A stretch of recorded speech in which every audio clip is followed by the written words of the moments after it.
Isang apat na palapag na modernong aklatan ang itatayo ng University of St. Anthony o USANT sa Iriga City bilang bahagi ng pagdiriwang na ika-80 anibersaryo ng pamantasan sa Pebrero 2027. Tatawagin itong Attorney Santiago D. Ortega Jr. Memorial Library na inaasahang maglilingkod sa mahigit 1,000 mag-aaral, guro at kawani ng pamantasan. Kabilang sa mga pasilidad nito ang fully air-conditioned rooms, high-speed Wi-Fi, malalawak na reading area, discussion rooms, individual study carrels, computer laboratories, oral defense room, at isang in-house cafe. Ngunit ayon sa pamunuan ng USANT, higit pa sa mga libro ang layunin ng bagong aklatan.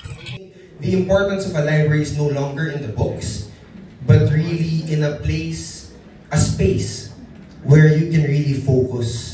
Kasi yun nga ako, and I'm sure yung mga lawyers namin dito and lahat ng mga nakapasa ng mga napakahirap na mga exam, sa library actually ako nag-aaral ng UANP. That's why medyo passion project din, because without that library, without that quiet space, I do not think I would be where I am today. And that is what we hope for these children. Paliwanag ni Ortega, idinisenyo ang aklatan bilang isang lugar kung saan maaaring mag-aral, magsaliksik, mag-isip ng kritikal at magpalitan ng mga idea ang mga mag-aaral ng may kaunting distraksyon. Aniya, naging inspirasyon ng proyektong ito ang mga university libraries na kanyang napasyalan sa iba't ibang bansa.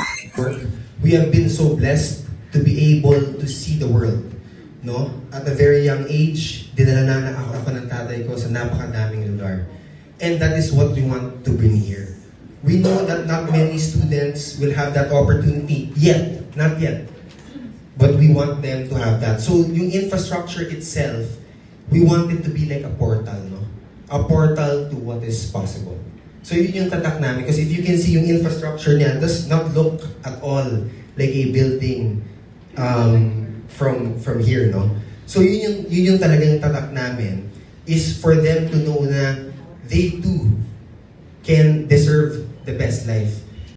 Plano rin ng pamunuan na maglagay ng mga koleksyong tumatalakay sa kasaysayan ng University of St. Anthony at ng lungsod ng Iriga bilang pagpapahalaga sa pamana ng pamantasan at ng komunidad.